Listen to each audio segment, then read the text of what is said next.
एका जातीसाठी केलं नाही। बाबासाहेब जेव्हा संविधान लिहित होते, पंजाबराव देशमुख बाबासाहेबांपाशी आले की बाबासाहेब मराठा लोकांसाठी काहीतरी संविधानामध्ये टाका म्हणून बाबासाहेबाला मांग करण्यासाठी पंजाबराव देशमुख आले।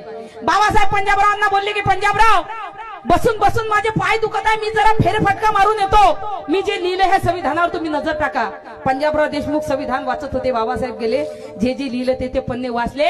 जेव्हा वाचलं तेव्हा पंजाबराव देशमुखांच्या डोळ्यात पाणी आलं। पंजाबराव देशमुख रडले की बाबासाहेब मी तुमच्यापाशी मराठा लोकांसाठी काहीतरी याच्यामध्ये लिहा हे मागण्यासाठी आलो होतो की काहीतरी 1% द्या, पण बाबासाहेब खरंच तुम्ही महान आहात, मी एवढं मागायला आलो, तुम्ही एवढं मोठं बाबासाहेब मराठा लोकांसाठी संविधानामध्ये लिहिलं।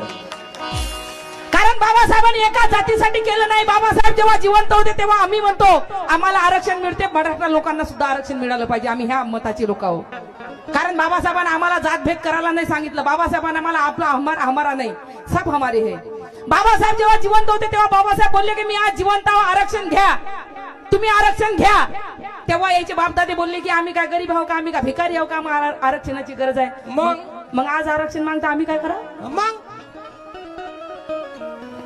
मग तेव्हा तुम्हाला बाबासाहेब म्हणे आरक्षण घ्या, तुमचे बापदादा म्हणे तुमच्या बापदाद्यानं करणी केली तुमची शकून राहिली, आता इथं आम्ही काय करा।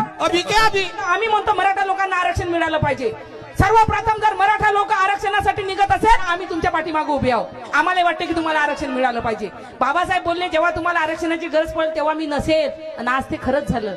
आज तुम्ही 10 मोर्चे काढल्यापेक्षा तेव्हा बाबासाहेबांच्या एका सहीने तुम्हाला आरक्षण भेटलं असतं।